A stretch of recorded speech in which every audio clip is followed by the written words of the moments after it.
This is my newest install of the day.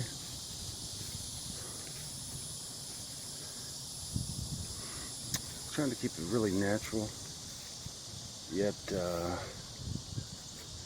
just out of the ordinary.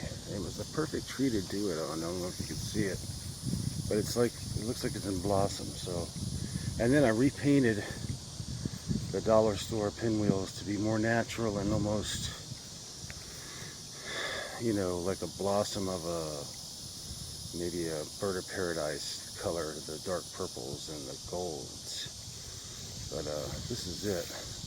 It's spinning pretty fast. It doesn't look like it, but you can kind of get a...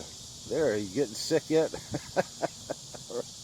So it's slowing down a little bit. You can see the purples, the reds, the golden fades out. But it looks like just a little tree that is just blossoming. And I asked the owner that I could do this, and she was so pleased. And hopefully she will be able to finish the product here.